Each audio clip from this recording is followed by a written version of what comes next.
Suite à la pluie de ce samedi 21 mai 2022, une tempête a causé d'énormes dégâts sur la ferme École Saint de Kakanitchoui dans la commune d'Adjoung. Pas de pertes en vies humaines, mais beaucoup de dégâts matériels sont enregistrés. Dépassé et surpris, le promoteur de cette ferme explique ce qui s'est réellement passé. Hier vers 15 h, il y a eu de fines pluies qui avaient commencé, qui a même semblé s'arrêter.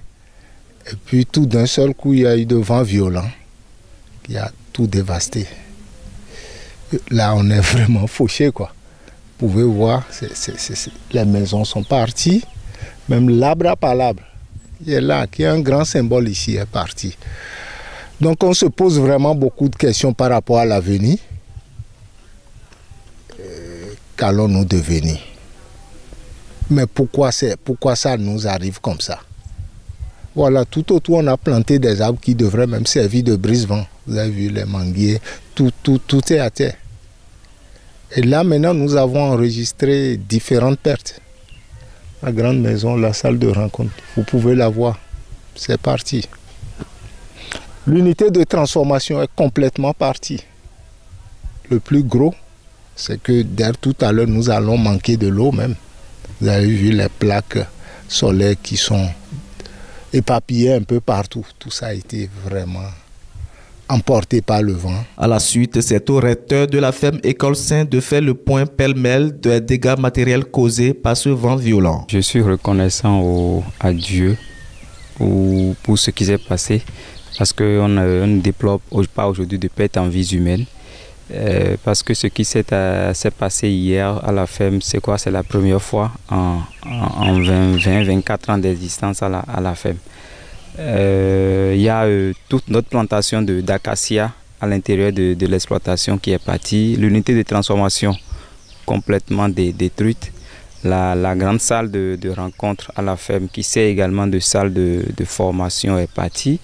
Le réfectoire des apprenants, en passant par les toilettes, à l'exploitation, notre plantation de bananiers, plus d'1 hectare est partie également. Tout a été détruit par ce vent violent-là.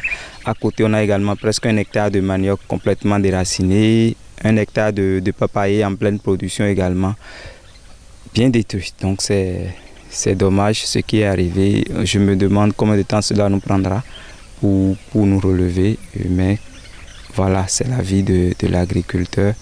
En tant que centre de formation, c'est extrêmement difficile de traverser ça et de continuer à faire des formations dans des conditions sereines. Sans n'avoir jamais vu cet incident, les étudiants de la ferme École Saint de Kakanitchoui témoignent comment la scène s'est produite. Moi, j'étais à la chasse à vierre dans le bas-fond en train de chasser les oiseaux hier quand la tempête avait commencé. Donc j'ai quitté là-bas pour rejoindre la maison, là où nous dormons. Donc c'est là où on était, la pluie avait commencé, ça n'avait pas commencé avec un vent violent. Donc on est là, on s'amusait comme toujours, quoi. Comme c'est une pluie, chacun se disait on va se laver, entrer dans nos dortoirs. C'est ainsi que le vent a commencé. Ça a commencé, tout le monde avait peur. Donc il y avait une fille, elle criait le nom de Jésus-Christ. Donc nous on se moquait également d'elle que comment Jésus peut intervenir ici maintenant que de laisser affaire de Jésus.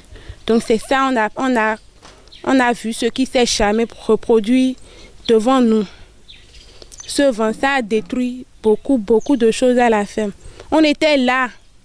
C'est là on a commencé par appeler le nom de Jésus. Parce que les tôles s'enlevaient. Notre toit, ça s'enlevait, ça se soulevait comme ça. Mais on ne pouvait rien faire. On ne pouvait rien faire. On regardait le vent détruire beaucoup de choses. Mais on ne pouvait rien faire. Notre salle de transformation, le vent a enlevé le toit. Ça a projeté ça dans les champs de palmeraies. Notre abat palabre. C'est là on a su que l'argent ne peut réellement pas tout acheter. Parce que ce table, c'est ça réellement le symbole de la ferme. C'est ça qui symbolise que la ferme existait il y a beaucoup de nombre d'années. Donc on a perdu ce table. Les responsables de la ferme École Saint lancent à cet effet des appels aux partenaires techniques et financiers et font des propositions aux autorités politico-administratives du Bénin. Les gens savent qu'ici on fait du social. Les jeunes qui sont là n'ont pas les moyens de prendre en charge leur formation. Et c'est l'exploitation qui arrive à contribuer à prendre en charge leur formation. Si l'exploitation est en panne, vous comprendrez que la formation également prend un gros coup. Ça, c'est plusieurs millions qui sont partis. On n'a pas chiffré encore. Je ne sais pas. Donc, si les gens ont du cœur, ils savent ce qu'il faut faire. Appesantir vraiment sur ces questions d'assurance agricole. Et aussi que nos dirigeants puissent essayer de faire quelque chose. Là, c'est un centre de formation. Hein. Ouais, combien de jeunes sont en formation? Le toit est parti, on est en période pluvieuse. Qu'est-ce que tout ça là va devenir? Toute personne qui peut quand même nous donner un appui pour renverser un peu cette situation, pour tenter de corriger, serait bienvenu. Mais c'est extrêmement important qu'on remette vraiment la question d'assurance à l'ordre du jour et que cela ne soit pas seulement dans les théories, dans des réunions, qu'il y ait des propositions concrètes pour nous permettre d'avancer. Depuis la création de la ferme École Sainte de Kakani-Tchoué, elle n'a jamais été victime de ce qui lui est arrivé ce samedi 21 mai 2022. Même si l'agent ne peut pas tout acheter, le promoteur de cette ferme a besoin des moyens financiers pour la reconstruction de la ferme, mais ceci passe sans les efforts des uns et des autres.